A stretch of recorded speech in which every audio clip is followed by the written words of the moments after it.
प्रणाम ऋषि असुरी, क्या आपकी तपस्या पूर्ण हो गई? अरे कहाँ जा रहे हैं? क्या आप मुझसे क्रोधित है? वर्षों से तप में लगा हूं। आंधी, बाढ़, असुर भी मेरे तप को तोड़ने में सक्षम नहीं हुए, किंतु तुम उनसे भी अधिक शक्तिशाली हो। मेरे मौन को तोड़कर मुझे बोलने पर विवश कर दिया। कौन हो तुम बालक? पता चलेगा, किंतु मकरासुर से सामना करने के बाद देखते हैं किसे पिता कहकर पुकारता है वो। तुम विवाहित हो? ना ना ना ना ना, हम विवाहित हैं और ना श्री राम के भक्त हनुमान जी। कथा सुनाने का समय नहीं है। अयोध्या जाकर हनुमान जी को थोड़ा आराम देंगे। उन्हें श्री राम के चरणों से हटाकर मैं और मेरे भैया बैठ जाएंगे। लगता आप समझे नहीं, रहने दीजिए। आप तप कीजिए और मैं अपनी माता की आज्ञा का पालन कर आपकी रक्षा करता हूँ।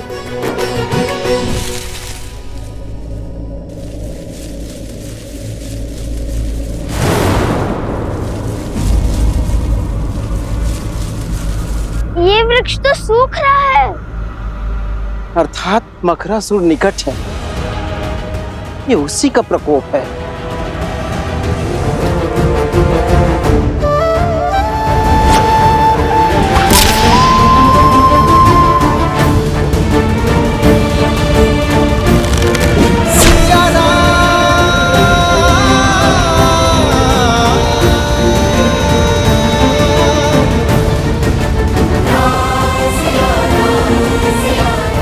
सीते, माता, माता,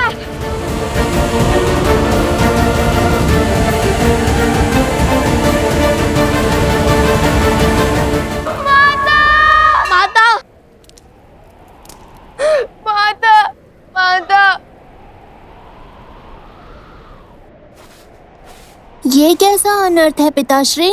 देवी सीता मन की शांति पाने निकली थी, वो किस घोर पाश में बंध गई?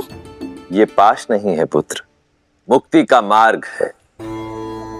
समाज की मुक्ति, संसार की मुक्ति। जिनका अंतःकरण शुद्ध होता है, नियति उनसे ऐसे ही भलाई के कार्य करवाती है। उनके तो स्वार्थ में भी निस्वार्थ की भावना छिपी होती है, जिससे जगत का कल्याण होता है। किंतु लवकुश, इस विपदा में कौन करेगा उनकी सहायता? नियति चक्र की अपनी ही गति होती है। हमें धैर्य रखना होगा। उसके पश्चात विधि के इस विधान का कारण तुम्हें भी ज्ञात हो जाएगा। गणेश, मेरे पास आओ पुत्र।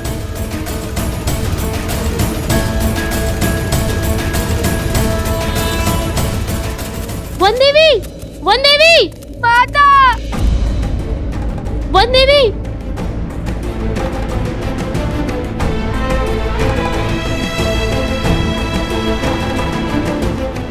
नहीं, आज से पूछो कुछ नहीं होगा माता को। किंतु जल में तो माता देवी फाल्गु का जाप कर रही है, कुछ नहीं होगा उन्हें। और अब मैं उन्हें बचाने जाऊंगा। देखो, जल में कूदने से कोई लाभ नहीं होगा। जल में मकरासुर की शक्ति का सामना करना असंभव है। उस दुष्ट को हराना है तो उसे उसके साम्राज्य से, इस नदी से बाहर निकालना होगा।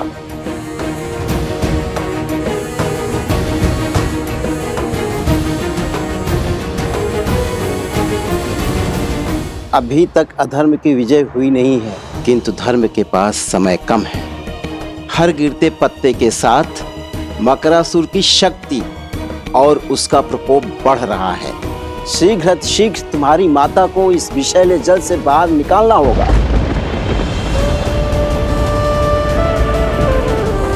सीते,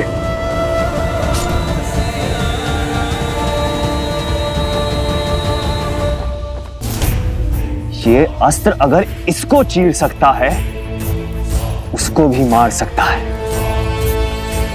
ये आज स्पष्ट हो गया कि ये नर है, नारायण नहीं।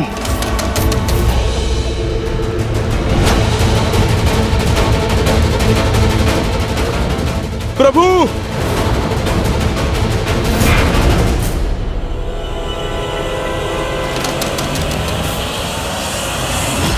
आप ठीक है ना प्रभु?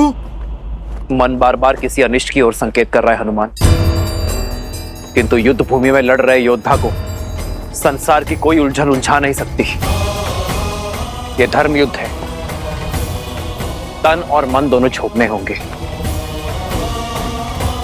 किंतु अंगद नहीं लौटा हनुमान, वो अवश्य ही किसी संकट में है। जाओ हनुमान और अपने शिष्य की सहायता करो। प्रभु, किंतु मैं आपको छोड़कर कैसे? बड़ा मायावी है ये चंद्रबाहु। चाहे आप जितने भी प्रहार करो, क्षण भर में इसका घाव भर जाता है। उसकी शक्ति हमारी सेना पर भारी पड़ रही है। पाप पुण्य पर हावी अवश्य हो सकता है हनुमान, किंतु उससे जीत नहीं सकता। जब समस्या का समाधान ना निकले तो दृष्टि नहीं, दृष्टिकोण बदलना चाहिए। जब समस्या का समाधान ना मिले तो दृष्टि नहीं, दृष्टिकोण बदलने की आवश्यकता होती है। यही कहती है ना हमारी माता।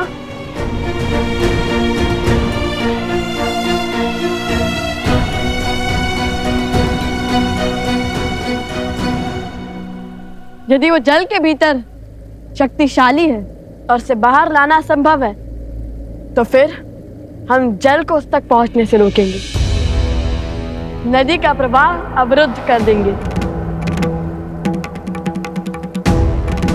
ये कैसे होगा लव? मुझे तो ये युक्ति भी असंभव लगती है। यह भैया के मुख से निकली बात कभी असंभव नहीं हो सकती।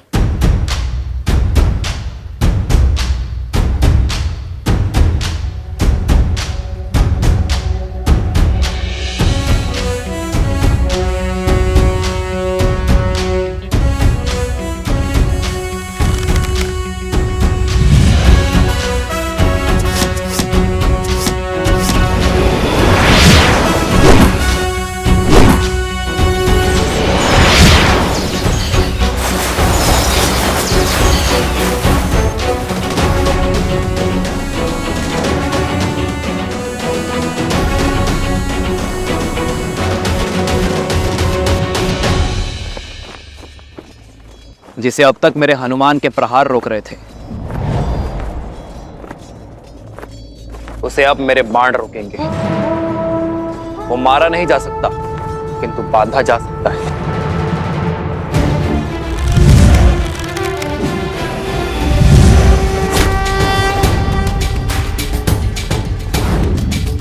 श्री रामचंद्र कृपाल भजुमन हरण भव भय।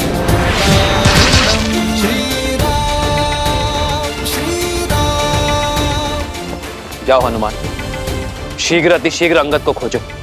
जो आज्ञा प्रभु। जाओ। राजा राम श्री राम।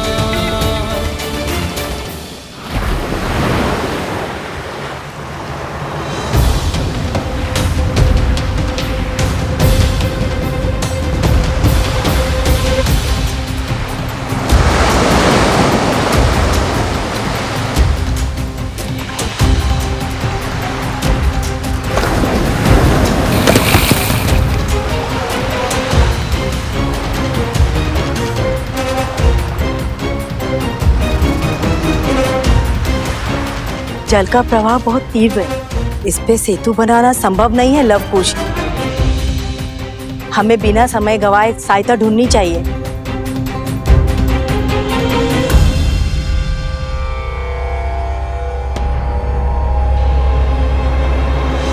अब हरी पत्तियां कुछ शेष ही रह गई हैं।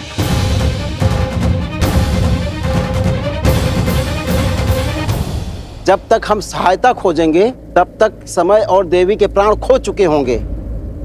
माता की रक्षा का प्रण हमने लिया था और उस प्रण को पूर्ण भी हम ही करेंगे, कोई और नहीं।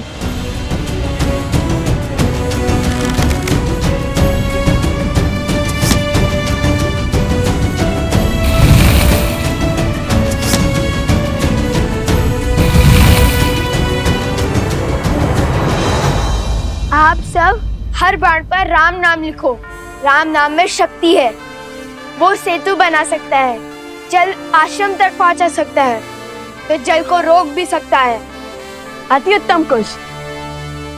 हम बांध को दोनों छोर से बनाना शुरू करेंगे और बीच में आ मिलेंगे। इससे नदी का प्रभाव बीच से निकल जाएगा और किसी एक और अधिक दबाव भी नहीं बनेगा। जय श्री राम! जय श्री राम! जय श्री राम! जय श्री राम!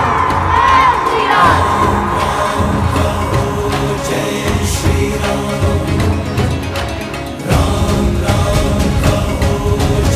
श्री राम!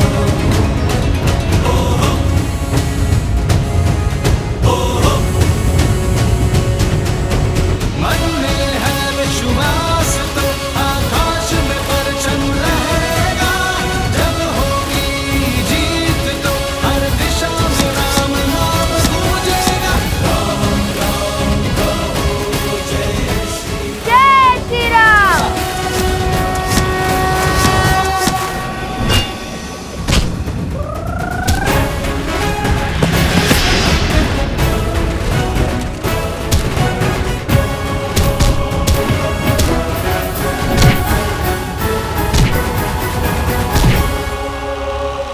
अभी भी समय है चंद्रबाहु, आत्मसमर्पण कर दो, अधर्म का मार्ग छोड़ दो, वानर राज सुग्रीव और उसकी पुत्री से क्षमा मांग दो।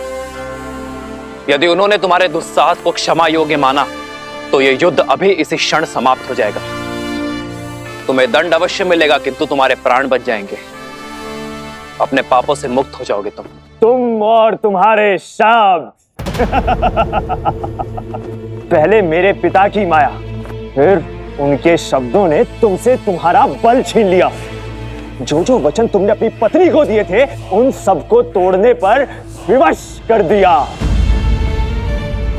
मैं सदा और अपने परिवार का पोषण और कल्याण में रत रहने का वचन देता। मैं सदा निष्ठावान रहूंगा, आपके या आपके परिवार पर आने वाली हर संकट की ढाल बनूंगा। रणनीति में मेरे पिता से हारे, रणभूमि में मुझसे हारोगे। इस संसार में स्त्री की इच्छा के विरुद्ध उसे बांधने, उसका अपहरण करने से बड़ा कोई पाप नहीं है। इसलिए कोई भी बल, कोई छल तुम्हें आज बचा नहीं सकता चंद्रबाहु। इसलिए व्यर्थ की बातें छोड़ो, कोई लाभ नहीं है इनका। लाभ तो बंदी बनाने का मुझे भी नहीं है राम। देखो, अंत की ओर बढ़ रही है तुम्हारी सेना। आज अयोध्या के और किष्किंधा के हर एक योद्धा को यहीं त्रिलोकपुरी में गाड़ दूंगा।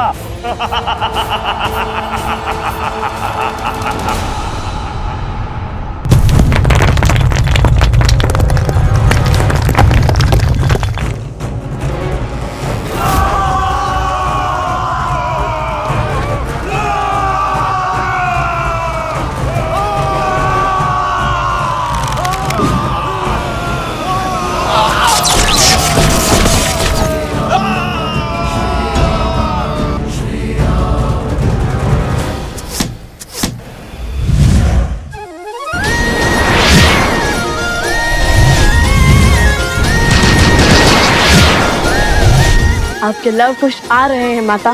तनिक धैर्य और माता, बाण बनने को है।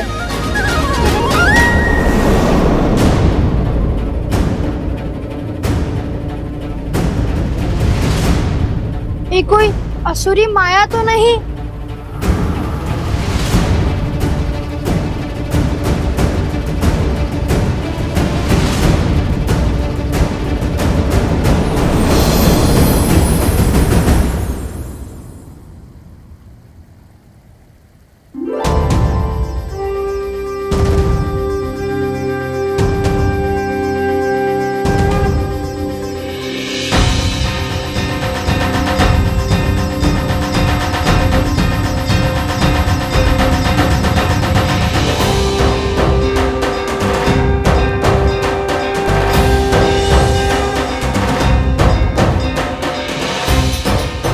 मुख की शीतलता और तन की सौम्यता से तो देवी लग रही है।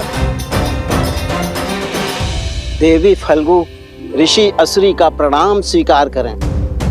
देवी फाल्गु,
ओम विदात्मने विद्याहे हिरण्यगर्भाय धीमहि तत्रो ब्रह्मा प्रचोदयत्। ओम विदात्मने विद्याहे हिरण्यगर्भाय धीमहि तत्रो ब्रह्मा प्रचोदयत्।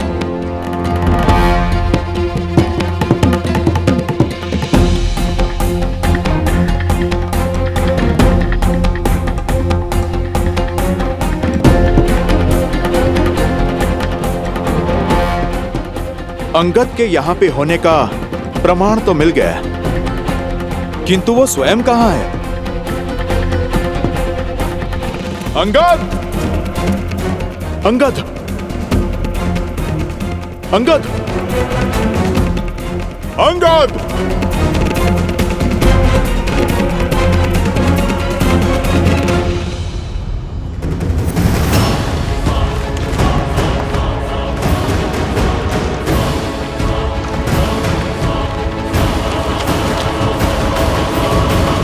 ऋषि असुरी, ये बांध कभी पूरा नहीं हो सकता। यदि मेरा प्रवाह रुका तो आसपास के सारे क्षेत्र बाढ़ में बह जाएंगे। बांध नहीं तो हमारी माता का क्या होगा? देवी, आप तो कुछ भी कर सकती है ना। हम लोग धर्म के साथ हैं, हमें हमारा कार्य पूर्ण करने दीजिए। हाँ देवी, आपको तो हमारी सहायता करनी चाहिए। जैसे समुद्र देव ने सेतु बनाने के लिए श्री राम का सहयोग किया था, और हम तो श्री राम के सबसे बड़े भक्त हैं, हनुमान जी से भी बड़े। देखिए, मैं तुम्हारी दुविधा समझ सकती हूँ। कर पाती तो सहायता अवश्य करती, किंतु सत्य यही है, मेरे प्रवाह को रोका नहीं जा सकता। आप तो स्वयं माता है, आपके कारण जीवन है। क्या माता के बिना जीवन संभव है? श्री राम के धनुष पर ब्रह्मास्त्र चढ़ चुका था। समुद्र देव की क्षमा याचना के बाद उत्तर में ध्रुमकुलिया की ओर छोड़ना पड़ा, जहाँ राक्षसों का अधर्म शिखर पर था। उसी प्रकार आप भी अपना प्रभाव मोड़ दीजिए ना।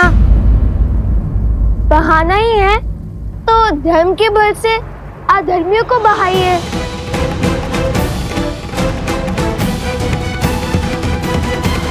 एक स्थान है यहाँ से उत्तर पश्चिम की ओर महापवित्र सरस्वती नदी की सहायक नदियां, जहाँ असुरों का साम्राज्य फैला है। वो स्थान त्रिलोकपुरी कहलाता है। देवी, आप अपना वेग वहां ले जाइए। किंतु ऐसे कैसे मोड़ लूं अपना प्रवाह? मना मत कीजिए देवी। मान जाइए, आपको हमारी सौगंध। धर्म को हारने मत दीजिए देवी। हमारी वन देवी की रक्षा कीजिए। माता मान जाइए ना।